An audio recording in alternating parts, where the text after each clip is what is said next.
دنیا میں مختلف لوگوں کو مختلف مقاصد کے لیے تربیت دی گئی اور لوگوں نے باطل مقاصد کے لیے بھی جانیں دیں۔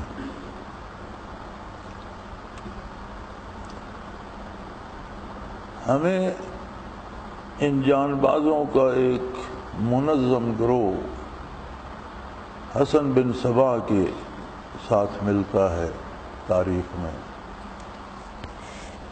جنہیں جان کی بالکل پرواہ نہیں ہوتی تھی،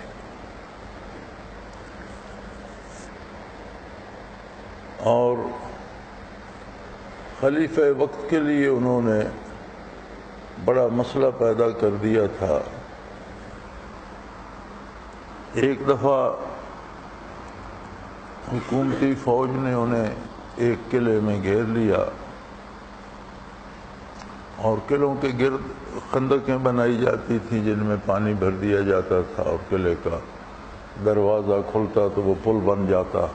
تو اس طرح کے اندر انہوں نے لگائے ہوتی تھی چرخیاں اور زنجیریں کہ وہ اندر سے کھولتے تو زنجیر کھلتی جاتی اور وہ دروازہ بھی کھل جاتا، پل بھی بن جاتا، اور جب اندر سے چرخیاں گھماتے تو اٹھ کر بند ہو جاتا، پل بھی ختم ہو جاتا۔ تو سرکاری فوجوں نے جب وہ فدائین انہیں کہتے تھے، فدائین قلعہ بند ہو گئے، تو سرکاری فوجوں نے اس خندق سے سارا پانی نکال کر اس میں لکڑیاں بھر دی، اور کئی دن لگے انہیں وہ لکڑیاں بھرنے میں۔ وہ ساری خندق انہوں نے لکڑیوں سے پُر کر کے اس میں آگ لگا دی۔ مقصد ان کا یہ تھا کہ ان کے لیے باہر نکل کر حملہ کرنے کا راستہ نہ رہے۔ قلعہ بند رہیں گے، کتنے دن رہیں گے، لڑنے کی جرت نہیں کر رہے تھے، سرکاری فوج بھی قلعے میں داخل ہونے کی جرت نہیں کر رہی تھی، اور وہ ساری خندق دہک گئی۔ تو رات کو فوجی آرام سے سو گئے کہ اس آگ کے دریا سے کون نکل سکتا ہے۔ وہ بڑے عجیب لوگ تھے، انہوں نے جتنے ان کے پاس بستر تھے انہیں پانی میں بھگویا اور قلعے کے دروازے کھولے، اور وہ پانی سے گیلی رضائیاں اور بستر ان پر ڈالنے شروع کر دیے دروازوں پر، جبکہ سرکاری فوج مزے کی نیند سو رہی تھی۔ تو اس گرم لوہے کے اوپر راستہ بنا کر وہ نکل گئے، اور سرکاری فوج کے چونکہ وہ سو رہے تھے، پھر یہ فدائین تھے سارے، بہت زیادہ نقصان کیا سرکاری فوج کا، اور وہاں سے نکل گئے۔ بالآخر ایک پہاڑی قلعے میں جسے قلعہ الموت کہتے تھے، وہاں انہوں نے اپنا مرکز بنا لیا۔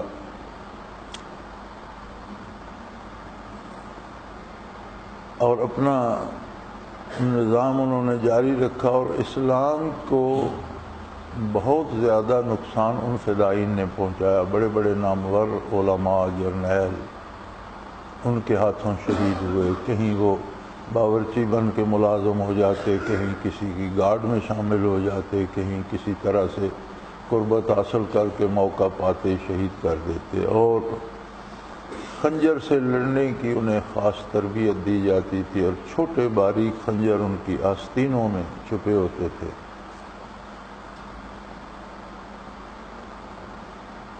پھر بادشاہ نے وہاں وفد بھیجا کہ بغیر خون ریزی کے اگر تم حکومت کی شرائط مان لو تو اچھا رہے گا۔ تو حسن بن صبا نے 4 آدمیوں کو بلایا۔ وہ قلعہ پہاڑی چٹانوں کے اوپر ہے اور بہت بلند چٹانیں ہیں، ایک طرف سے راستہ ہے، 3 طرف چٹانیں ہیں۔ تو جہاں وہ بیٹھا تھا اس کے آگے تھوڑی سی جگہ پھر آگے چٹان تھی، اور سرکاری شاہی وفد بھی تھا۔ اس نے 2 آدمیوں کو بلایا اور انہیں حکم دیا کہ اپنے آپ پر خنجر چلاؤ۔ انہوں نے اپنے سینے میں خنجر مارے اور مر گئے۔ 2 کو حکم دیا کہ اس چٹان سے چھلانگ لگا دو، انہوں نے چھلانگ لگا دی۔ اس نے وفد سے کہا کہ جا کر خلیفہ سے کہو کہ اگر اس کے پاس ان سے مقابلہ کرنے کی سپاہ ہے تو آ جائے.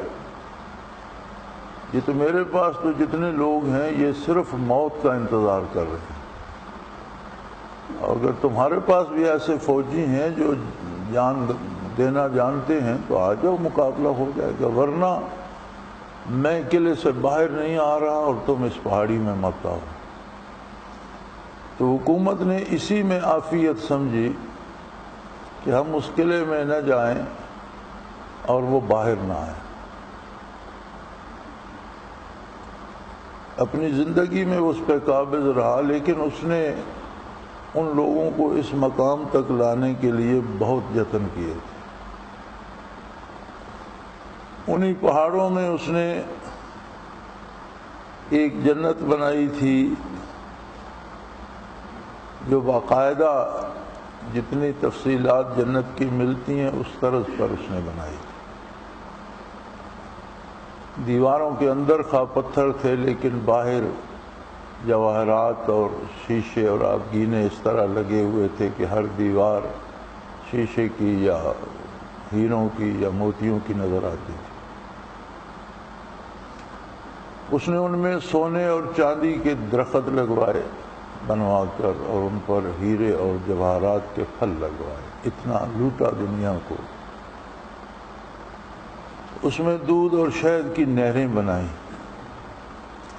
طرح طرح کے پکوان بنائے اور ریاست سے دور دراز سے دیہات سے چن چن کر جوان بچیوں کو اغوا کر کے حوریں بنا کے وہاں رکھا، نوعمر بچوں کو غلمان بنا کے وہاں رکھا اور سب کی تربیت کی گئی. اور فدائی بنانے کے لیے ان کا طریقہ کار یہ تھا کہ ان کے لوگ بیٹھے ہوتے تھے کسی بزرگ کی شکل بنا کر، صوفی کی شکل، پیر صاحب کی شکل بنا کر. عام لوگ ان کے پاس آتے جاتے رہتے تھے. کوئی وہ دیکھتے کہ یہ بندہ اس میں ٹیلنٹ بھی ہے، جوان ہے، مضبوط ہے، تو ایک خاص شربت انہوں نے بنایا ہوا ہوتا تھا جس میں بھانگ ہوتی تھی. وہ کس طریقے سے بناتے تھے، کیا کرتے تھے، بہرحال یہ تو ان کا مسئلہ ہے. لیکن وہ پلا دینے کے بعد آدمی سو جاتا تھا. تو وہ زمانہ تھا وہ اونٹوں پر لدوا کر اس وادی میں بھجوا دیتے.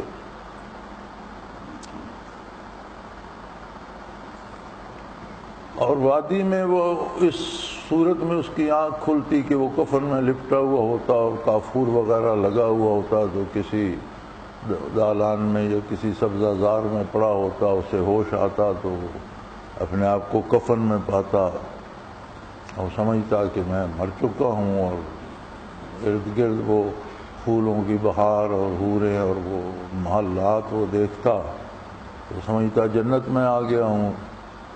پھر اسے وہاں طرح طرح کے کھانے، بلکہ یہاں تک ملتا ہے کہ اس نے ایسے پرندے سے داغ کر رکھے ہوئے تھے کہ جنہیں وہ باورچی خانے سے کباب وغیرہ یا بھنے ہوئے گوشت یا بھنے ہوئے پرندوں جو گوشت کے وہ بنا کر پوٹلی سی دے دیتے اور وہ اٹھا کر دسترخوان پر وہ چھوٹے پرندے جا کر رکھتے. اور جو پرندے طوطا یا مینا کی طرح کے جو بولی سیکھ جاتے ہیں وہ سدھائے ہوئے ہوتے تھے اور وہ قرآن کی آیت پڑھتے تھے، سلام علیکم طبتم فادخلوها خالدین. قرآن مجید میں ہے کہ جنتیوں کو جنت میں داخلے کے وقت فرشتے کہیں گے سلام علیکم طبتم فادخلوها خالدین. تو وہ پرندے اس طرح بولا کرتے تھے. تو چند روز وہاں رہنے کے بعد پھر اسے بے ہوش کر دیا جاتا اور اسے واپس لے آتے. ایک انہوں نے ایسی مور بنائی ہوئی تھی جو ماتھے پہ لگا دیتے تھے جیسے کسی نے ماتھے کا بوسہ لیا ہو، اور وہ اتنی ہلکی ہوتی تھی کہ ہر آدمی محسوس نہیں کرتا تھا. وہ ایک دوسرے کو اس سے پہچان لیتے تھے. یہ بوسہ نشانی ہوتی تھی کہ یہ جنت سے ہو کر آیا ہے.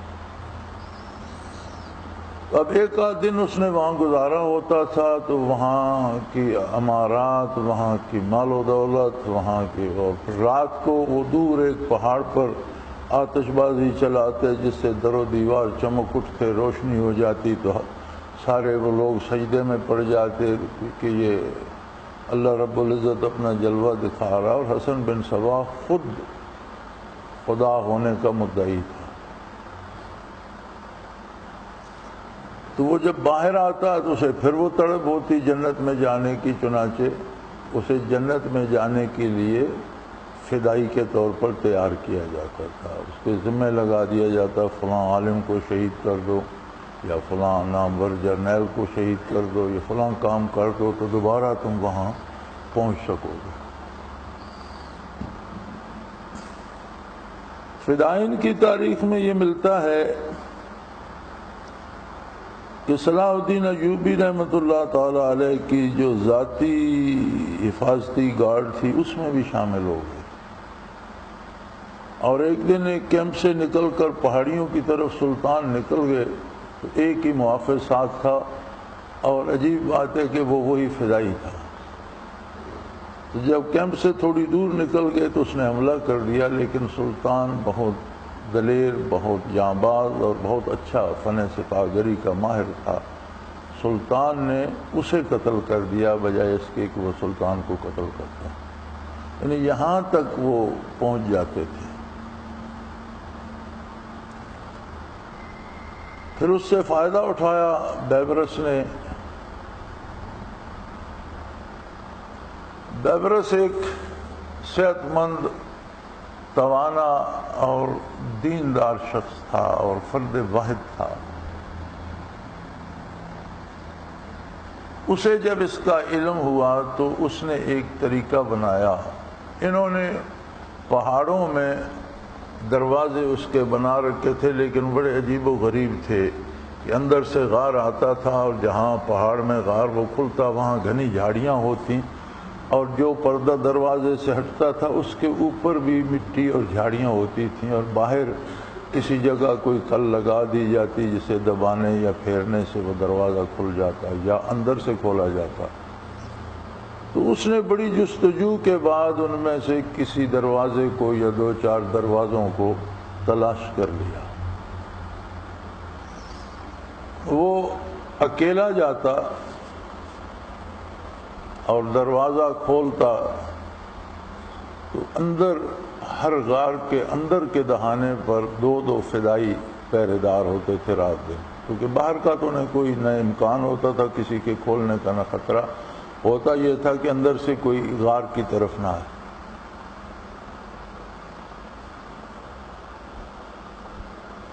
تو وہ اس میں داخل ہوتے اور قریب جا کر چھوٹا سا کنکر پھینکتے، کوئی ایک فدائی اندر دیکھنے کے لیے آتا اسے دبوچ لیتے، دوسرا آتا اسے قتل کر دیتے، اور یوں غار میں داخل ہو کر جتنا سونا، ہیرے، جواہرات آسانی سے اٹھائے جا سکتے تھے، اور 1.5-2 من وہ آسانی سے اٹھا لیتے تھے، وہ گٹھڑی باندھ کے لے آتے اور باہر چلے جاتے۔ تو انہوں نے اتنی دولت جمع کر لی کہ ایک فوج بنائی اور مصر کی حکومت پر قبضہ کر لیا۔ یہ وہ وقت تھا جب تاتاری شمال کی اسلامی سلطنتوں کو روند کر مصر کی طرف بڑھ رہے تھے، اور ہلاکو خان کی قیادت میں بڑھ رہے تھے۔ تاتاریوں نے ایک جنگ میں ہلاکو خان نے فتح پائی۔ تاتاری دلیر سے زیادہ ظالم تھے اور لوگ ان کا نام سن کر لرز جاتے تھے۔ واحد فوج تاتاریوں کی تاریخ میں ملتی ہے کہ جو جہاں سے گزرتے جنگلوں کو آگ لگا دیتے، جنگلی جانوروں کو تیروں اور بھالوں سے مارتے، اور تالابوں وغیرہ میں پانی کے ذخیروں میں زہر ڈال دیتے، برباد کرتے چلے جاتے تھے ہر چیز کو۔ جو شہر فتح کرتے سارا شہر تباہ کر دیتے، اور بچوں، عورتوں، بوڑھوں، جوانوں کے سر کاٹ کر مینار بنا دیتے۔ تو ان کی جو بربریت تھی اس سے لوگ لرزاں و ترساں رہتے تھے، جس طرف منہ کرتے لوگ بھاگ جاتے یا مارے جاتے۔ اس طرح کی ایک فتح میں چنگیز خان نے عیسائیوں نے اس وقت چنگیز خان کو اور اس کے بیٹوں کو اپنی عورتیں پیش کیں، اور وہ عورتیں سبب بنی تھیں اسلامی ریاستوں پر ان کے حملہ آور ہونے کا۔ عیسائی اور یہودی سرے سے اپنی بیٹیاں نہیں دیتے تھے، بلکہ یہ بھی تاریخ کا حصہ ہے کہ وہ مسلمانوں کی چھوٹی بچیاں اغوا کرتے اور انہیں بیٹی بنا کر پالتے اور پھر انہیں آگے استعمال کرتے۔ تو چنگیز خان کو ایک خاتون جو عیسائیوں نے دی تھی، اس فتح پر چنگیز خان نے ہلاکو سے پوچھا کہ تم جو مانگو تمہیں انعام مل سکتا ہے، تو اس نے وہی کنیز مانگ لی۔ اس وقت تو چنگیز خان خاموش ہو گیا، بعد میں اس نے ہلاکو پوتا تھا اس کا، ہلاکو کو بلا کر اس نے رات کو بلایا اور کنیز کو بھی بلایا، اور ایک طرف کو چل دیا جو ان کا کیمپ تھا، ایک پہاڑی علاقے میں تھا، پہاڑی چٹانوں میں گھرا ہوا، دونوں کو ساتھ لے کر ایک طرف چل دیا۔ تو ایک چٹان تھی بہت بلند، اس کے کنارے کھڑے ہو کر اس نے کنیز سے پوچھا کہ تم میرے ساتھ رہنا چاہو گی یا ہلاکو کے ساتھ؟ تو اس نے چنگیز خان کے گلے میں باہیں ڈال دیں، لیکن اس نے اس کو خود سے علادہ کیا، اس کا ہاتھ ہلاکو کے ہاتھ میں دے کر خود چٹان سے چھلانگ لگا دی، اور یوں خودکشی کر کے چنگیز خان ہلاک ہوا۔ وہ خاتون اب ہلاکو کے پاس تھی، ہلاکو نے اس سے بہت اظہار محبت کیا، لیکن اس نے کہا کہ میرے وصل کی شرط یہ ہے کہ تم سلطان بیبرس کو قتل کرو، اس کی سلطنت تاراج کرو اور اس کی کھال اتار کر لے آؤ، اس کی کھال بستر پر بچھائی جائے، پھر تم میرا وصال حاصل کر سکتے۔ ہلاکو خان اس طرف بڑھا، اور قبلائی خان ویشائی خاندان کا تھا اور مشہور جرنیل تھا تاتاریوں کا۔ قبلائی خان کے ذمے حملے کی قیادت لگائی اور سلطان بیبرس پر حملے کے لیے لشکر بھیجا۔ اس خاتون نے کہا کہ میں اس لشکر کے ساتھ جاؤں گی، اپنے سامنے اسے ہلاک ہوتا ہوا دیکھوں گی، اور میں چاہوں گی کہ اس کی کھال میں اپنے ہاتھوں سے اتاروں۔ مقابلہ ہوا، سلطان بہت جان باز آدمی تھا، نیک تھا، صالح تھا، دیندار تھا، اور اس کے ساتھ وہ فوج تھی جو اللہ کے رسول کے لیے جان دینے والی تھی۔ تاتاریوں کو غالباً پہلی دفعہ ایسی ہزیمت اٹھانا پڑی جو شکست فاش تھی۔ قبلائی خان قتل ہوا، اور سلطان نے حکم دیا کہ جتنے شہر کے دروازے ہیں اس کے جسم کے اتنے ٹکڑے بنا کر ہر دروازے پر ایک ٹکڑا لٹکا دو کہ یہ طلسم ٹوٹ جائے کہ یہ تاتاری ناقابل تسخیر ہیں۔ اس خاتون کو سلطان نے حکم دیا کہ میرے گھوڑے کے آگے بھاگتی جاؤ، اور اس نے شہر تک اسے بھگا کے لایا، وہ اسے بطور کنیز حاصل ہو گئی، اور اس نے چٹھی لکھی ہلاکو خان کو کہ میں تمہیں دعوت دیتا ہوں کہ یہ اپنی دادی جس پہ تم بہت عاشق ہو اور جو میری کھال پہ تم سے ملنا چاہتی تھی، آج کل اس کی کھال میرے بستر پر ہوتی ہے، دریں حالے کہ وہ اپنی کھال میں موجود بھی ہے، ہمت ہے تو آ کر لے جاؤ۔ پھر تاتاری فوجوں نے ادھر کا رخ نہیں کیا تھا۔ یعنی ایک طرف حسن بن سبا ملتا ہے جس نے باطل کے لیے جان بازوں کی فورس بنائی، ایک طرف چنگیز اور اس کی اولاد ملتی ہے جنہوں نے باطل کے لیے ظالموں اور درندوں کی ایک فوج بنائی۔ یہ ایسے درندے لوگ تھے کہ بھوک لگتی تو ننگے گھوڑے پہ سوار ہوتے تھے، اسی گھوڑے کی خنجر پیٹھ میں خنجر چبھو کر منہ رکھ کے خون پی کے پیٹ بھر لیتے تھے۔ بالکل درندہ قسم کے لوگ تھے۔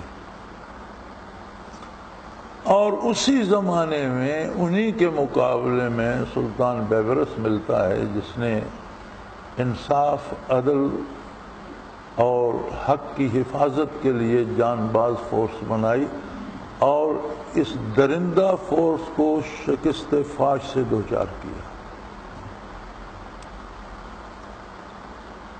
فدائین کی بھی جتنی بھی جرأت تھی، بالآخر فدائین بھی ہلاکو کے ہاتھوں ہلاک ہوئے۔ حسن بن صبا مر چکا تھا، اس کی اگلی کسی تیسری چوتھی پشت سے وہاں جو تھا بنا ہوا اس کا جانشین وہ نوعمر لڑکا تھا، لیکن نظام وہی چل رہا تھا، تو خوب رو لڑکیوں کی تلاش میں انہوں نے ہلاکو کی بہن اٹھا لی تھی، جس پر ہلاکو نے تلاش کر کے اس کا پتہ لگایا اور پہاڑوں کے اوپر سے ہو کر حملہ کر کے اسے تاراج کر دیا اور لوٹ لیا، اور وہ لڑکا گرفتار ہوا جسے بادشاہ نے دیکھ کر چھوڑ دیا کہ یہ اب کچھ نہیں کر سکے گا، اس بچے کو مارنے کا کیا فائدہ ہے، اس نے تو اب گدائی کرنا ہے، اسے چھوڑ دیا۔ تو یوں وہ فتنہ فروغ ہوا۔ لیکن میرے عرض کرنے کا مطلب یہ ہے کہ بہت بڑے فدائی تیار کیے تھے حسن بن صبا نے، لیکن ہلاکو کے مقابلے میں اور چنگیزی فوجوں کے مقابلے میں تباہ ہو گیا۔ چنگیزی فوجیں دنیا کی ظالم ترین فوجیں تھیں، لیکن جو رضاکار، جو فدائین سلطان بیبرس نے اللہ و اللہ کے رسول کے لیے تیار کیے تھے، ان کا مقابلہ نہ کر سکے، کیونکہ اصل قوت اللہ و اللہ کے رسول کی ہے، اللہ کی طاقت ہے۔ چنگیزیوں کو لوٹ مار کا لالچ ہوتا تھا اور قتل و غارت گری ان کے مزاج میں رچ بس گئی تھی، وہ ظالم تھے، دلیر نہیں تھے۔ حسن بن صبا کے فدائین کو دھوکہ دے دیا گیا تھا جنت کا اور انہیں اس کا لالچ ہوتا تھا، لیکن سلطان نے جو تیار کیے تھے وہ اللہ کے لقاء الہی کے اور بارگاہ رسالت میں سرخرو ہونے کے طلبگار۔